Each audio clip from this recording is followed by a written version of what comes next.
Hey everybody, welcome. I might have been lying. There was more than four waiting with No, they literally all jumped on in the same minute. I was giving Bill. Totally fine. Here you go. Good. So I am going More the to merrier. Bill, when you're ready, I'll mute everyone. All right. Good afternoon, everybody. We'll get started in a little while. We're going to give folks about 4 or 5 minutes to log in.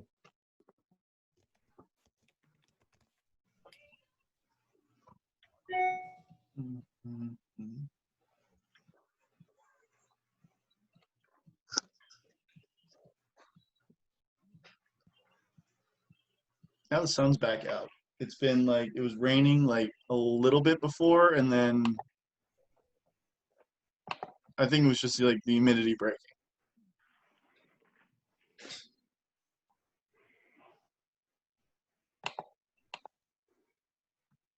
I know I have to block the light out because it's right behind me. So I saw that. That's it impressive. kills me to close that curtain.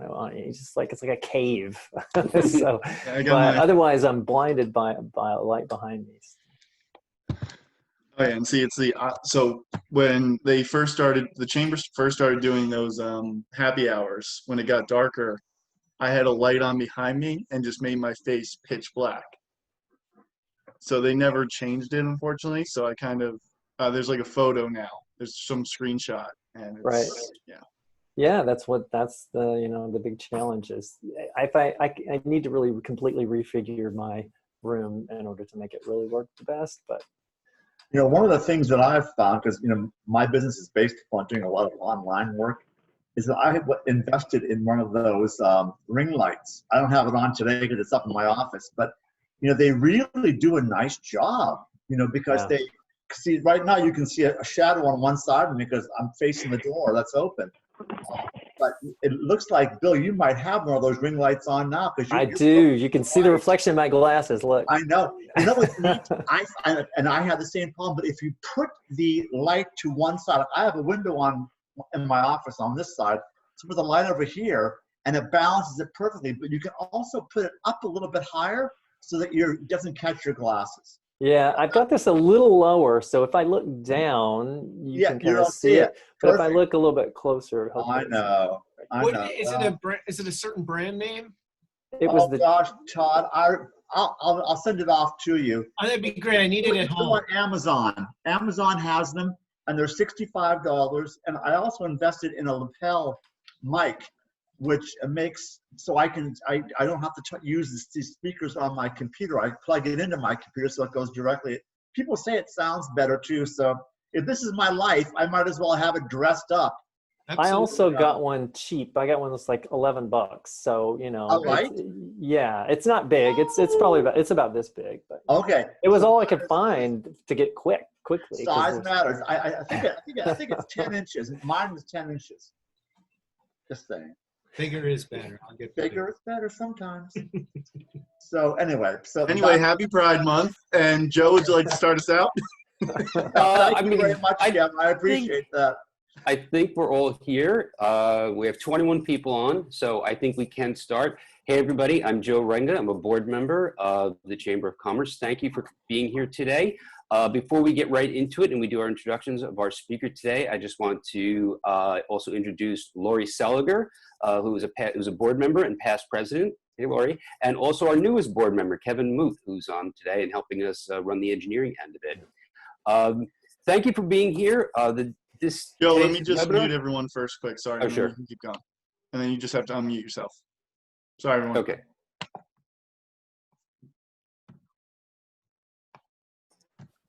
Okay. Can I be heard? Thank you for being here. Today's webinar is called How to Wow Your Crowd. And our guest speaker is an old friend of mine. His name is Bill Smart, and his company is Smart Talk. And I'm just going to read a real quick bio of him because I don't have everything memorized. But Bill has spent 10 years in financial services and software development, and he draws on 20 years experience as a teacher, a performer, and a facilitator. Today, we're going to get from Bill practical techniques and strategies that will help everyone make authentic connections virtually with whether it's with a drive report, whether you're speaking to an organization or an even wider audience. I've done these webinars. I've done in-person workshops with Bill on speaking, and he is really great. Not too much of a build up there, Bill. But Bill's clients include, among other companies, American Express, Citibank, Credit Suisse, Harvard Business School, MetLife, and the United Nations. So Bill, thank you for being here today. Truly appreciate it. And I'm going to hand it off to you right now. Excellent. Thank you so much, Joe. And thank you everybody for taking the time today. So let me share my screen with you all, and we will just jump right in. So bear with me while I switch over. Okay. Host disabled attendee screen sharing. So I guess I got to get some. I blame Joe. But let's see. So I think if you click on next to my little icon. Yeah, I got it right here. Allow. It's interesting though, it said share screen. So yeah. Let me try. Let me know when you're ready. Let me see if that helps. Yes, I am now co-host. So share screen. There you go. I'm gonna share you're going to see my lovely Mac desktop. And then, 1 second here. All righty. So hopefully you see the title there, How to Wow Your Crowd. I'll let somebody, since the view that I have, this is the challenge with PowerPoint when you're presenting is literally that's all I see. So I will turn on the chat. So if for some reason you all can't see the How to Wow Your Crowd online presentation skills and you're seeing my presenter screen, somebody chat and let me know. Also too, throughout today or this afternoon, if you have any questions, just throw them in the chat. I'm not going to be paying too much attention to the chat during, but afterwards, towards the end, we'll have some time to answer any questions that you might have. Okay. So let's look at what we're going to talk about, a little bit what the agenda is going to be. First is we're going to talk about what are the ways that you can actually improve your physical delivery. That is how it is that you are speaking. So we'll talk about that. Then we'll look at how do you organize what it is you're going to say so that it makes sense to your audience and makes it as easy as possible for them to process your content. We'll look at how you deal with Q&A and fielding questions. This is a lot of people freak out about this when they're presenting, whether it's live or virtual, because it's the one unknown of the whole event, right? And then you'll have an opportunity to practice. So I hope everybody has their cell phones ready with a little bit of space on it to record and watch yourself back. And then we'll look at those questions and have a little wrap up at the end. So let's just dive into improving your actual delivery. Now, typically, I have worked with people helping them present live and virtually, and there are some similarities in both contexts, but there's some specific things for each of those. And I'm going to talk leaning a little bit more towards virtual because that's really what we've been doing and will be doing for the next little while anyway. So a lot of what we face, whether it's virtual or live, is this horrible pit of our stomach feeling when all of a sudden they're like, and go, or it's, and now we present and all eyes are on you. Right? So what I want you to keep in mind is that if you are freaking out or worried or you have this anxiety, I want you to normalize that and almost expect that that's a normal part of the process. Right? All of these entertainers and famous figures had or still have intense stage fright or anxiety every time before they get in front of a live audience. Virtual audience, probably. So what happens is that if we think back to millions of years ago when you were in a large open space and there are lots of pairs of eyes focused on us, usually that wasn't good. Usually that meant we were going to be lunch or prey, and we've inherited that millions of years later, right? So we have this fight or flight response as if we're just about to be eaten by a lion, when in actuality it's not really as extreme a situation, but our body responds in kind. So our heart rate increases, adrenaline courses through our body. We start to physically shake. We start to perspire. There are a lot of different things that can be a result of this fight or flight sensation. So there is one physical thing that you can do to help to calm yourself when you have this fight or flight scenario. And that one thing is to breathe. Now, everybody is going through these, and we've heard it before, but completely unprecedented times, right? And I don't know about you, but I have leaned on breathing over the past few months like never before.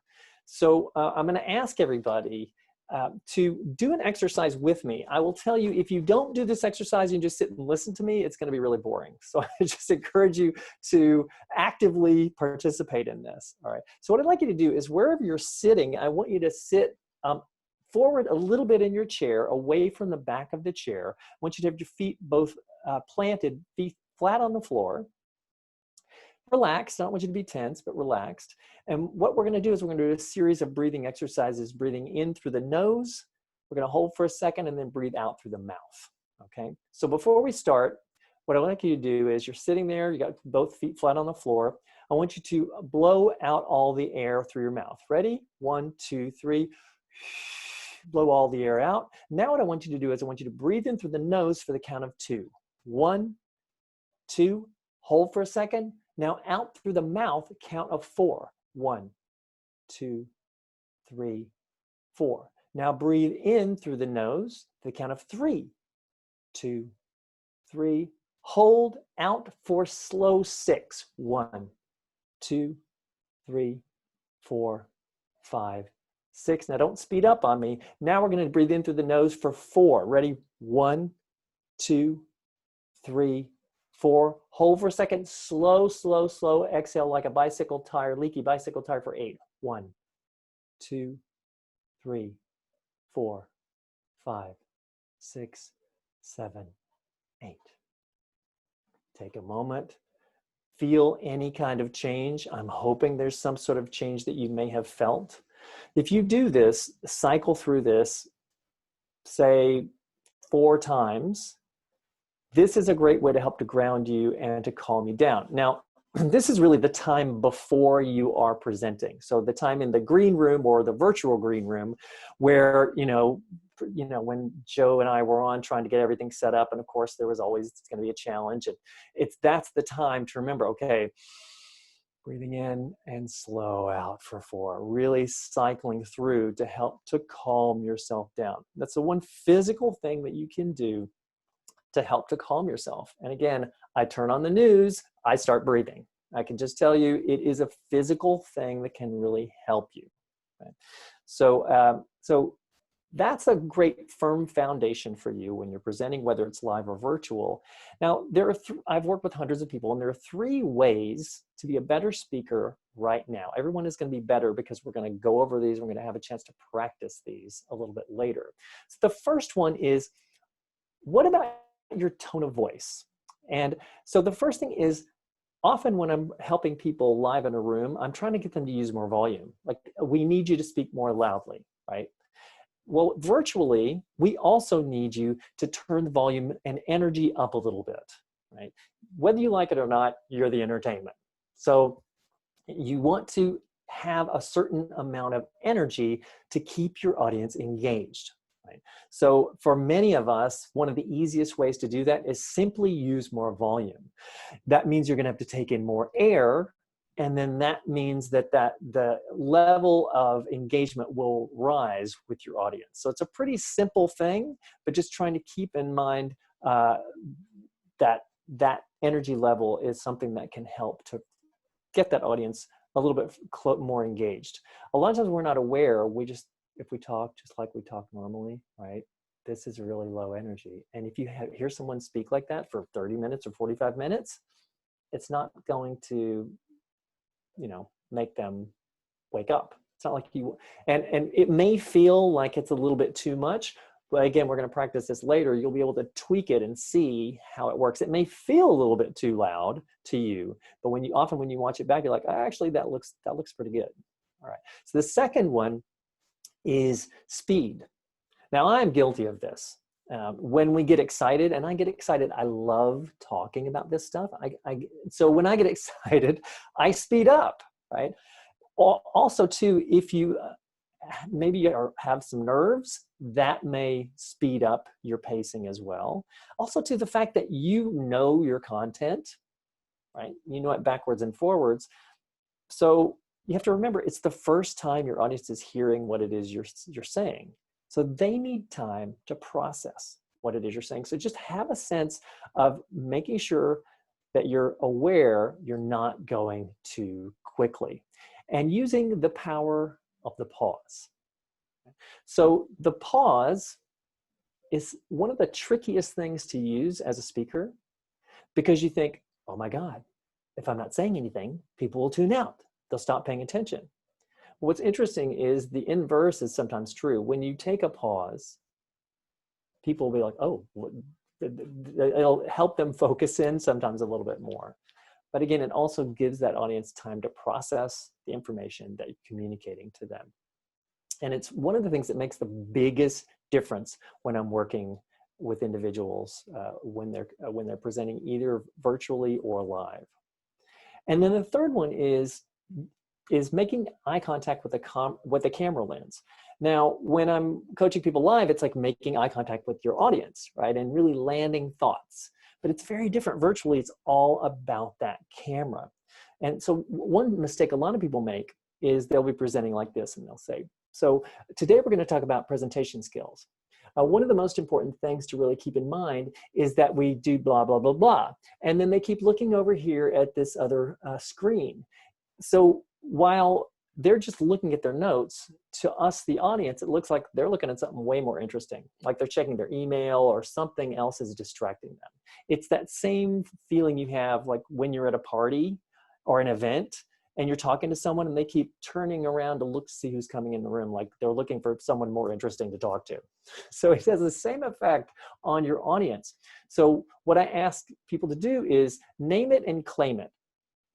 So you can say, so I'm actually going to be referring to some of my notes, and they're down here. So if I look down at my notes, that's what's happening. It's not because I'm not focusing on you. So if you just name it and claim it, that can really help. Because otherwise, the audience is really wondering, why are you not really focusing on your audience? So here's a trick you can do too. To remind yourself that you're speaking to humans, you could put pictures right up next to that camera lens, right? Or someone that you see as someone that you would like to talk to, or a very supportive person. This is a on-camera trick a lot of people have used over the years. So I think it was one of the food show hosts. I think they were starting out, and for them, if they put, a picture of their Aunt Martha right there next to the camera, it reminded, oh, I'm talking to people, instead of this, camera lens. Being aware of placement with the camera lens is also really important too. So this is an example of a bad example of having your laptop set up in such a way that you're looking down at the camera. Alfred Hitchcock used this technique in a lot of his movies to make that character look all the more sinister, as if they were really on top of you or towering over you. So sometimes you have to bring that camera lens up.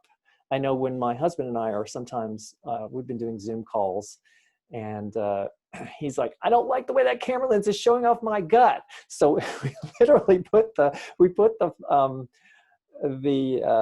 computer up on books so that it's really at eye level. So he's much happier about that. But it's also, you're really looking more and more connected with your audience. All right, so a little bit of just a review there. 3 ways you can be a better speaker right now. One is speak up. Be aware of the energy level that you're communicating to your audience. Remember to slow down, take your time, use the power of the pause, and then make eye contact with that camera. Name it and claim it if you have to look away from the camera.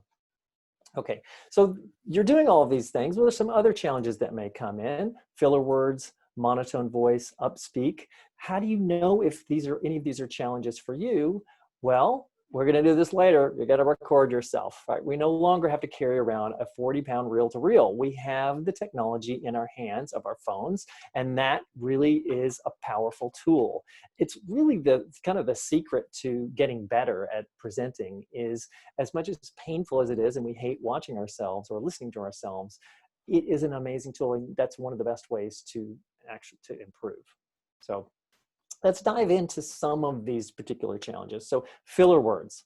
I am not of the school that you should never use filler words. I've probably used some of them so far in my presentation today. I actually, a secret, I have it posted up here on my camera. It says, okay, because I've been working on this for a long time, still a challenge for me.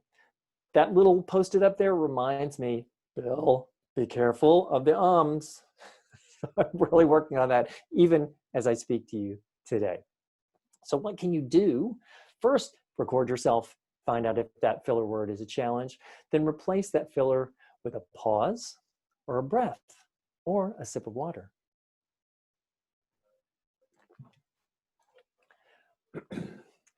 When you start to do this, what I ask is that you start to incorporate taking these filler words out of your daily conversation. So if you're speaking to someone else and you find you're taking lots of pauses and it seems a little odd, you're doing it right. Okay, so it's replacing that filler with a pause or breath and starting to incorporate a lot of the things I'm telling you in your daily conversation, so that way when you're presenting, you don't have to think, oh gosh, Bill told me all these things I have to remember.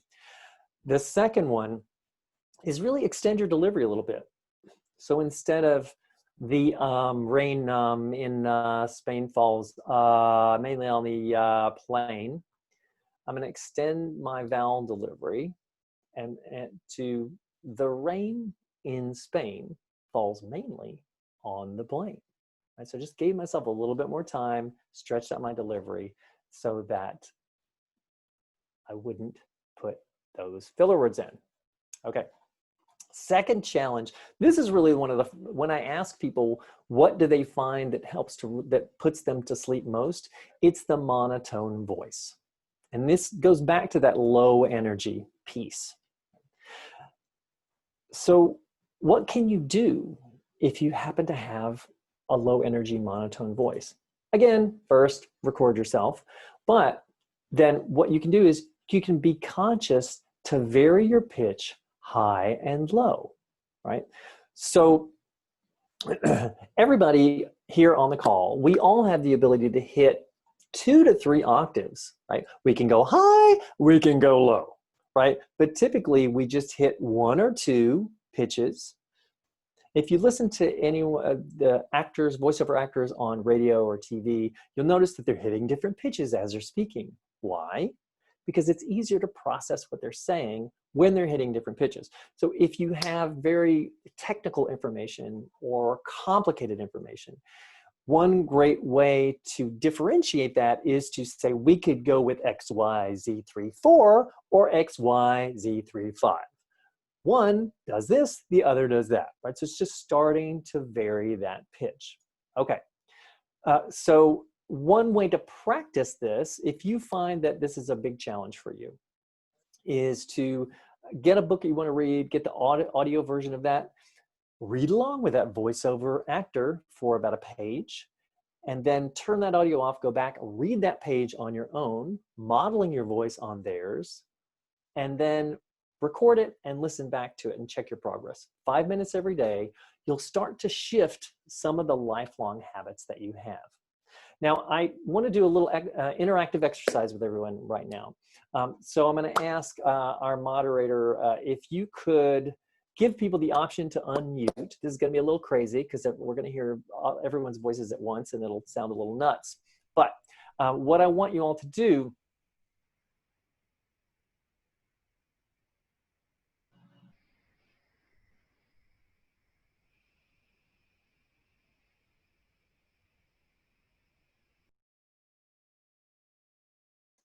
Okay, great. So I got unmuted. All right, so now everyone, you have the opportunity to unmute yourself. So please unmute yourself.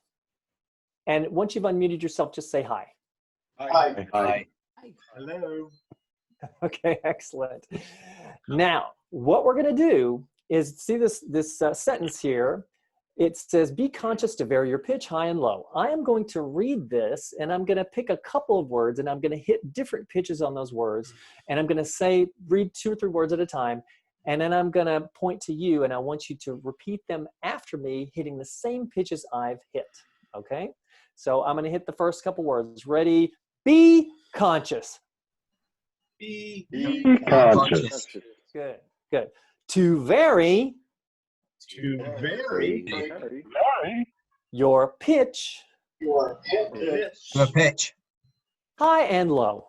Low.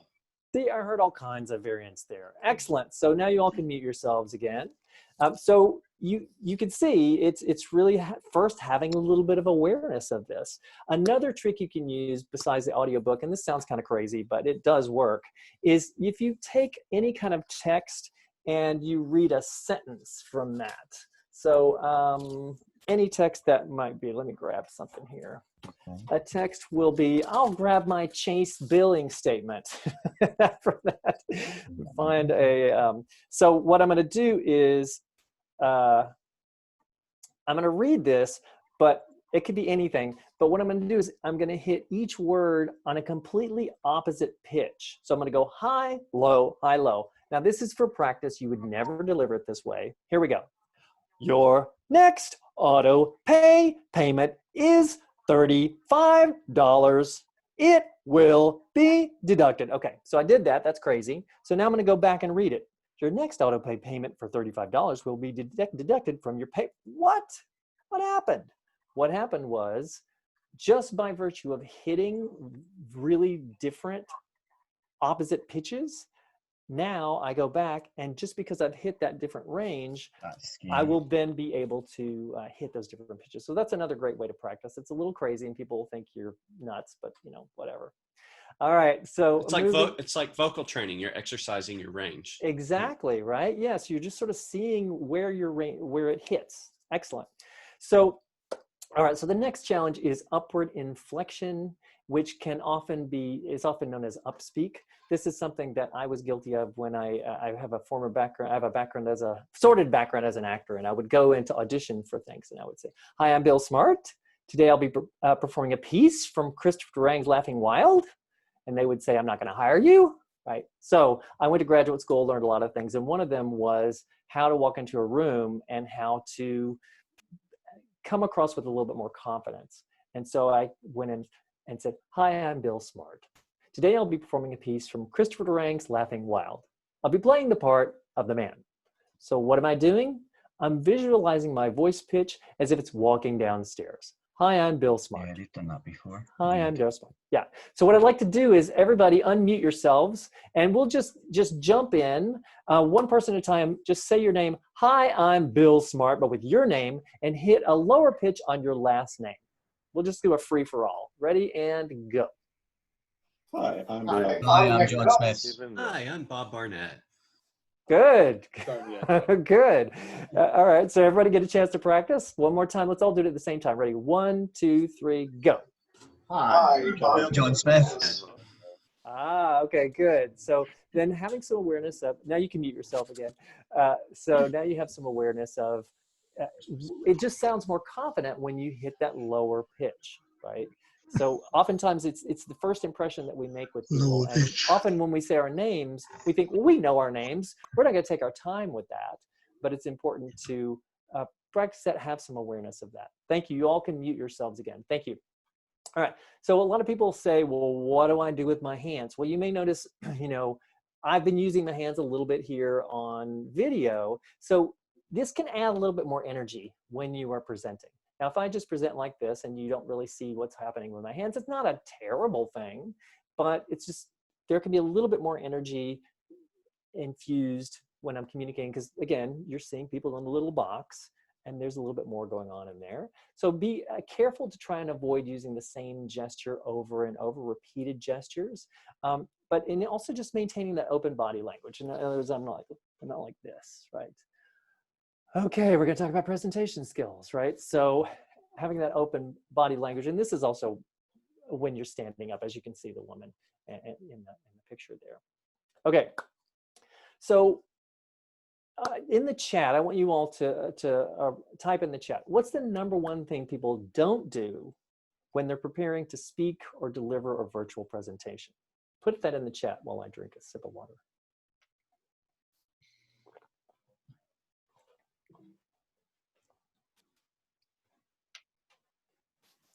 Rehearse properly, practice, practice. What else? Good. Sorry. I need to cover. Anybody else have any thoughts? Check timings. Very important. And we got practice. Well, I'll tell you all, the practice, and it's practice out loud. Know your audience too, yes, but it's practicing out loud, and follow my 5 times rule. You need to, what happens is when we speak something, it's what we're doing is we're taking what's in our brain and converting it to language.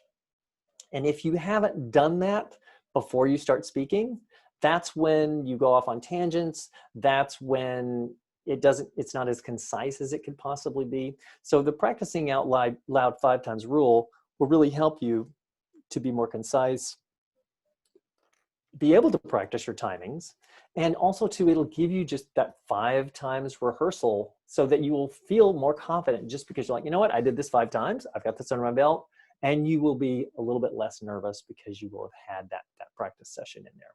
Okay, so practice my 5 times rule. And if you think about it, oftentimes we may be presenting just for 5-10 minutes.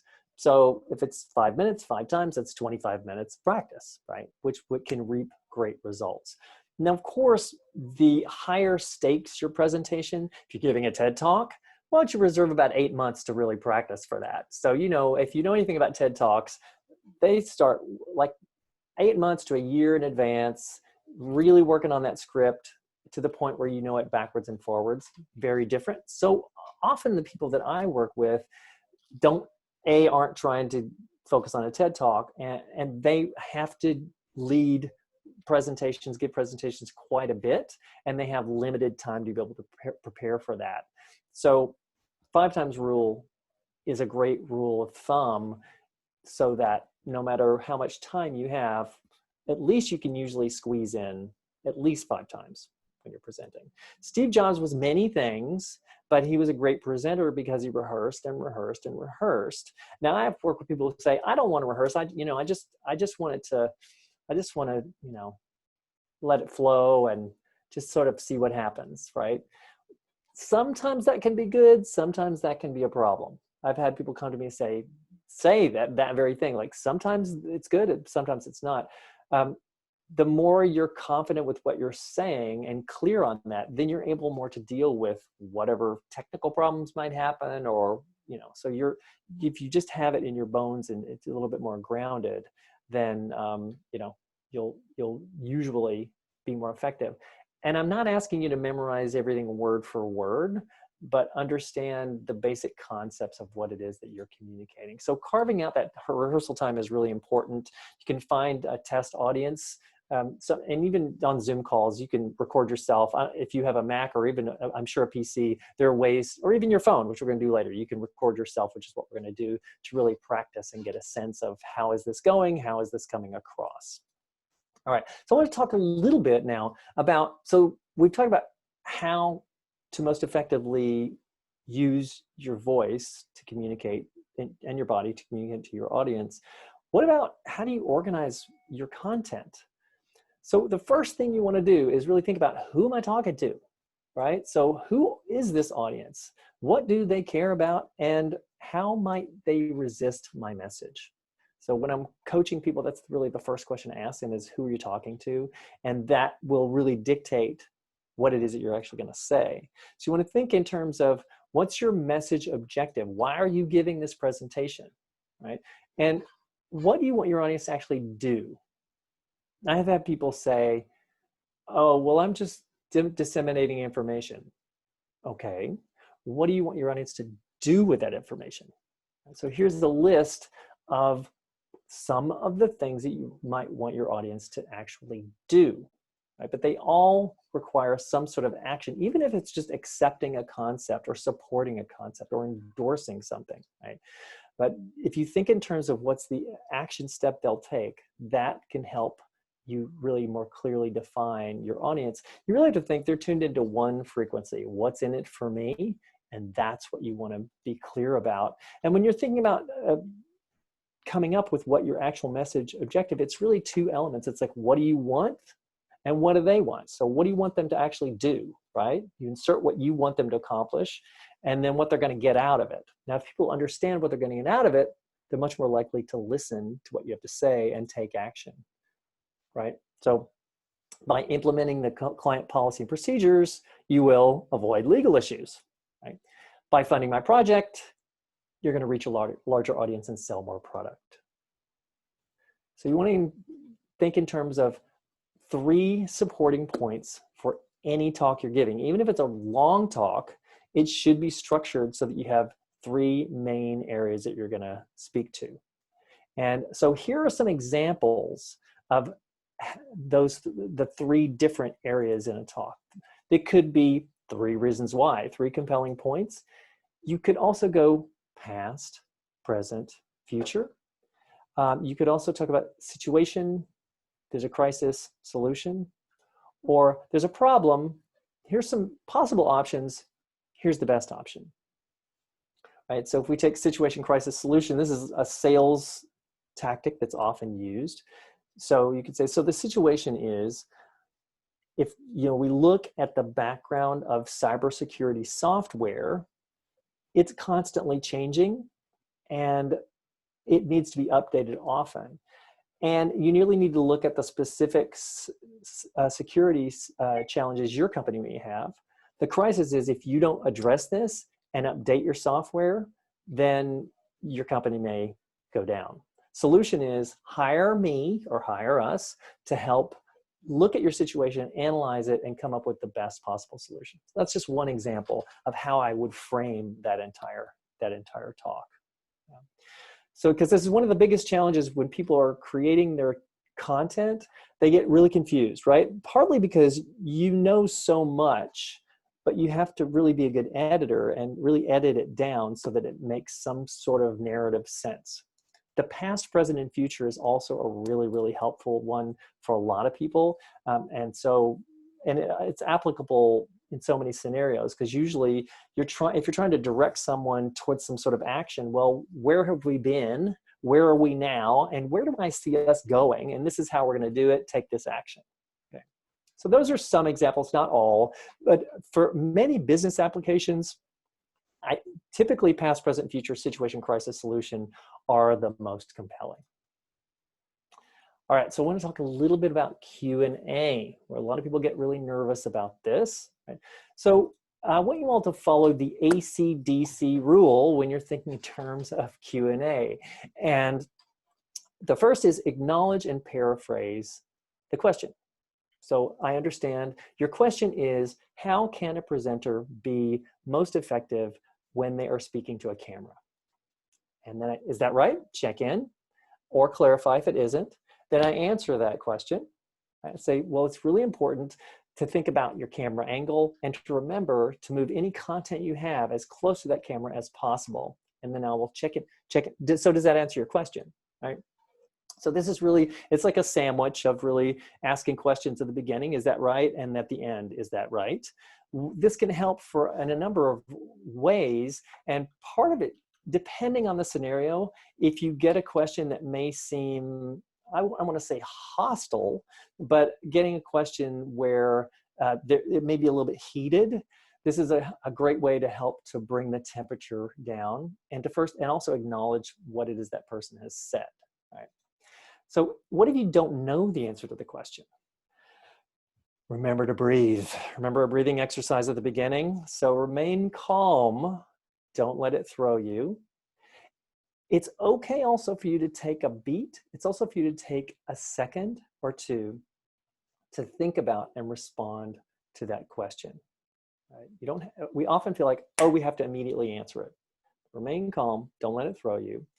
And then if you don't know the answer, admit it declaratively, say, offering to get back them with an answer. So an example would say, I don't know the answer to that question, but I will talk to the team and get back to you. Let's make sure we exchange information and I'll make sure you have that, right? So very confident. I'm not really freaking out about the fact that I don't know the answer to that, because you're not going to know the answer to everything. Or you can also defer to the experts. Sometimes you can ask the audience depending on the scenario. Okay. All right. So now we're moving into the practice section of our time together. So what I would like you all to do is I want you to pull out your phone. Hopefully you're not watching this on your phone. Pull out your phone, right? And then what I want you to do is go to the camera section, right? And select the video. And don't start until I say go. And what you're going to tell is the story. It can really be anything, but I'll just put out there, you're going to tell the story of getting your very first job. And it's, it's going to be a minute or so. I have a stopwatch here actually, and I'm going to give you all a minute. So when I say go. Now, one thing to keep in mind, I know it's a little odd because, you're holding it, but if you can pinpoint where the camera is on your phone. Now on my phone, the camera is just right up. There's a little slit at the very top for the speaker for me to put my ear by. That's where the camera is. So just keep in mind where that camera is. And then what I'm going to do is I am going to give you 1 minute on the clock to practice this. So can everybody on the chat just let me know that you're all set and ready. Just type in ready so I know everyone is ready, and we'll start once everyone is ready. So type in the chat ready. Okay, great. Stephen's ready. Nick's ready. Okay, Cab is ready. John, Joe. Okay. All right. Okay, so everyone ready? I'm going to give you a minute on the clock, and you are going to be telling the story of getting your first job right to that camera. Ready? And go.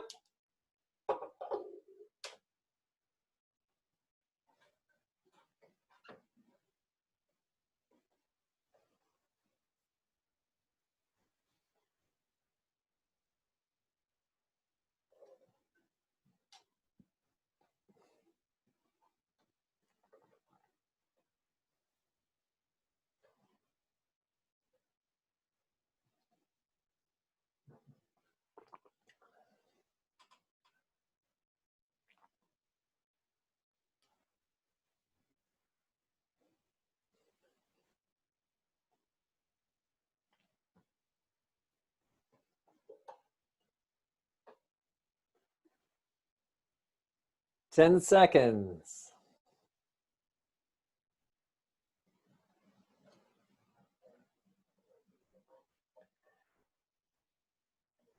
And stop. Okay, everybody stop. Okay, so now it's playback time. That's right. We all love it. All right, so we're going to play it back, but hold off before you do that. There's a few things I want you to have some awareness of before you start playing back. First is I want you to listen for these things. One, speed. How quickly are you speaking? Pauses. Did you take any pauses? What is your energy level? Volume, like scale of 1 to 10, where are you on that? Filler words. Did you notice if you were using a lot of those? And what about monotone voice? Did you notice that? Or was there any upspeak? And then lastly, what about eye contact? Okay, so what I'd like you to do is play it back. I'm going to give you a minute to play it back, and just as you're playing it back, maybe think about what is it that you're hearing or noticing. Okay, ready? And go.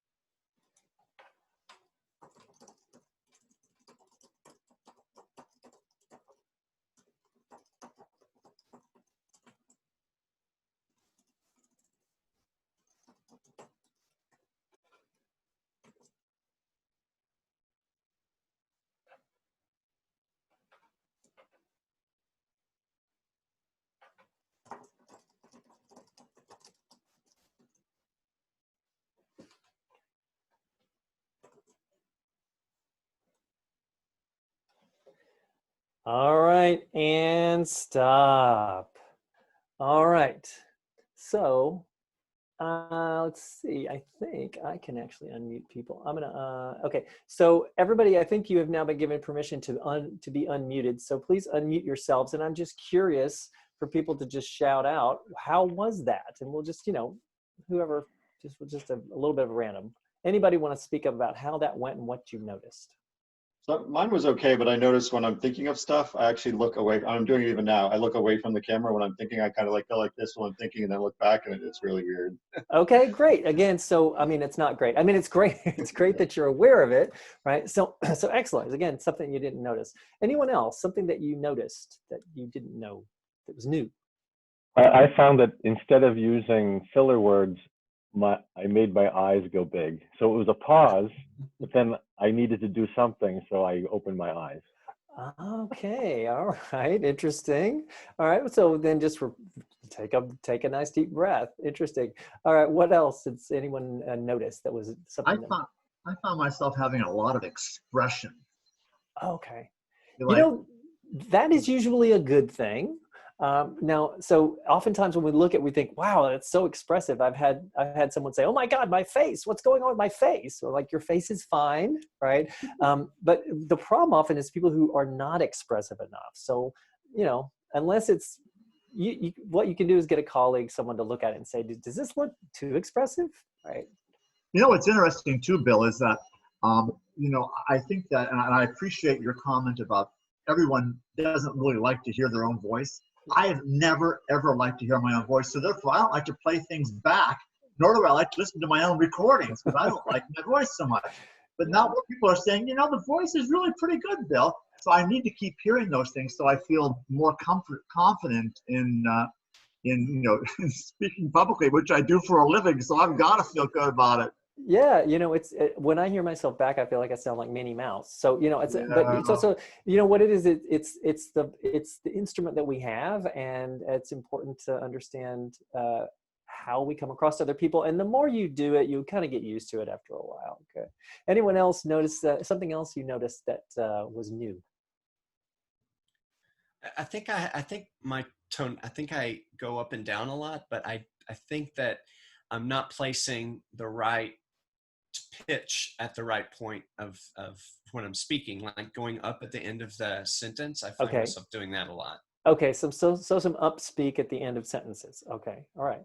Well, so again, one of the things is that can help with that is think of the walking downstairs. And one thing I practice with people live, and it may be harder to do, is to, at the end of the sentences, you stomp your foot. Now, I know you wouldn't necessarily do this live, but it's a great way to remind you to physically end on that down speak. So you can maybe try stomping your foot a little bit. Yeah, you can certainly do it on a virtual call. Who knows? It's true. It's very true. All right. Anyone else? Things that you noticed upon listening back? I think sometimes you might get into the habit of finding yourself in the middle of your speech, having some retrospective about what you're thinking. When I was thinking about my first job, I was also like, oh yeah, I remember how difficult and how easy it was, etc. And so in the moment, you find yourself, acting out in your own head, what exactly it is you're saying in front of a live audience. Yeah. Yeah. I mean, sometimes there's often that feedback loop in our heads that's like, thinking in terms of, oh, okay, how am I doing? Or going off on a little bit of a tangent. Happens quite a bit. It's breathing and trying to kind of come back to the main focus. I also there's a tool that I use called intention verbs, and it's a list of verbs, and some of the verbs, one of them is motivate or excite, or so if you think in terms of, I think motivate, excite, one is warn. So sometimes if you have an intention when you're speaking, that can actually help you to focus more on the action that you're having with your audience rather than reflecting on how it is that you're doing as you're speaking. So, All right, so let's do this. So now you all have done it. So you all can mute yourselves again, those of you who haven't. So now let's move on to practice take 2. So now that you've had a chance to hear yourself and think, oh, you know, there's this one, maybe there's one thing. So as you see here on the slide, I want you to choose one thing to work on from this list. And tell your story again.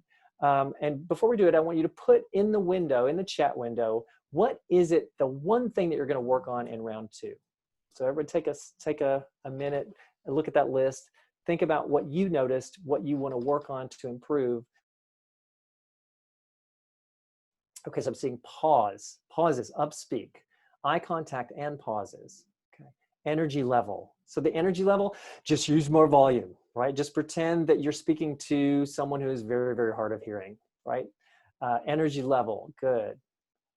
Anyone else? Things you're going to work on. It's a good list. All right, so now let's do that. So we're going to do round 2. I'm going to give you a minute and really just focus. Some of you maybe had 2 things. Just pick the one thing, okay? So I'm going to give you a minute on the stopwatch. Everyone got your cameras ready to record? Ready, and go.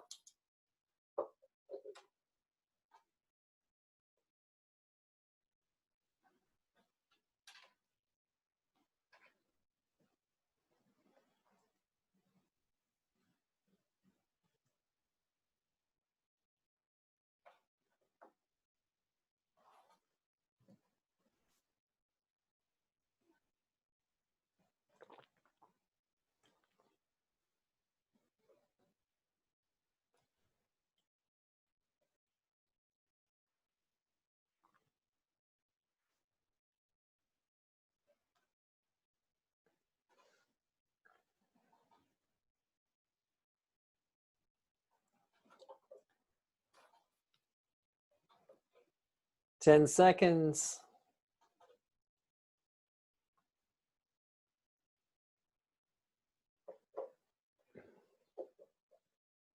And stop. All right. So I'm going to stop my share and come back here. If you, let's see, Kevin, if you could unmute or give people the option to unmute themselves. And maybe some of those who I didn't hear from before, how did that go? Round 2. How did that go? You can just shout it out. A lot easier. Much better. Okay, so who said a lot easier? I did. So Joe, what was easier about it? I really focused on making the pauses, and I would speak like that. I would just speak slower, and knowing that, you know, when I spoke slower, I could also put more thought into what I was saying. Yeah. But I found that I might put too much thought into it and kind of veer off. But it Well, was definitely a lot easier to get across what I wanted to. and a lot of times you then more effectively actually connect with your words because you're slowing it down and really connecting with them in a new way. So yeah, and when you heard it, so I don't know if when you were doing it, sometimes when you're actually speaking slow, you think, this is so slow, okay? But when you hear it back, it's like, it's actually not that slow. Did you have that experience? No, I thought it was it's a good speed. Okay, good. Sometimes in the act of doing it, because we're conscious of it, it sometimes feels slower than it actually is when we listen back. Anyone, who else? How'd that go?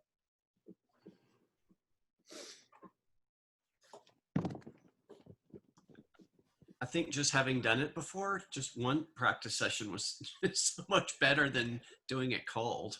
Right. So even look, if you can't do my 5 times rule one time, right, you see that's so much better. So if you are presenting something, you know, at work and it's, you know, a couple minutes, just speaking it out loud, you can see how it's so much better and so much more concise. So it doesn't really take a lot of time or energy to make a pretty massive difference. Yeah. Good.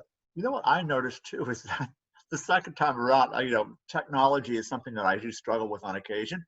And I couldn't find the video selection. So I got the video selection up and running, and I realized that halfway through it, even though I was going very nicely and it felt nice, is that I had the camera reversed so it wasn't looking at me, it was looking at the window. And for some reason, that seemed to be a whole lot more calmer for me than the first go around. Well, it's funny. I've actually worked with people, and they don't want to see themselves. They just want to hear themselves. And what's interesting is that when you just listen back to your audio, sometimes you can learn different things that way too. So that's a great tweak on the exercise, to just turn off the video sometimes and listen back. And because oftentimes we may be just speaking to people on the phone as well. Good. You know, one thing with these videos, and I just this week, this was on my goal to do some videos for my company. I did some, and the whole thing about whether it's mirrored or not, it really freaked me out a little bit, because you're used to looking at a mirror and your right hand is like on the complete opposite side. And, you know, a lot of the programs, including QuickTime or whatever I'm using, had the ability to do that. So I don't know if you have experienced that, or when you're looking at yourself, if you find that turning the mirror thing on or off matters or not. It's basically. interesting for me. I've not really, the mirroring thing, I haven't really had that much experience really experimenting with. What I have experience with is I actually like to just have a little bitty, just see kind of what's going on, so I can see, okay, how far am I from the top of the frame, and just to remind myself to smile and be engaged. But for some people, it's very distracting to see their own picture, and they're just like, right? So that kind of can be distracting. It depends on the individual. But what's, you know, when I was doing the presentation just now, I couldn't see anybody. I couldn't see anything. All I could see was my speaker notes and, you know, and what you all saw. So that I have yet to figure out. I don't think there's a way on Zoom to be able to do that. Yeah, Kevin's shaking the eye. It's just, it's maddening, because then I want to be able to see people. I want to see the, you know, as I'm talking, but you can't always do that.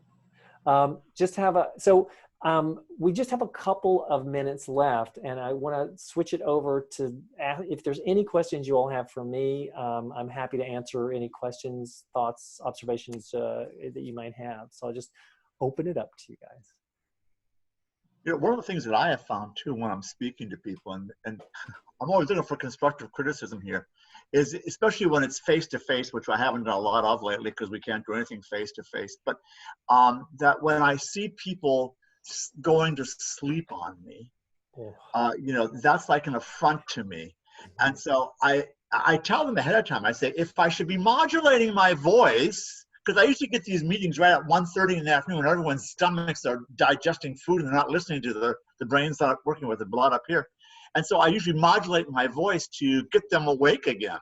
I don't know if that's just a tacky way of doing it, or whether that's no, I mean, that's really what I was talking about, that energy. So really keeping in terms of energy. Also, now it is really difficult sometimes when people are falling asleep or not paying attention.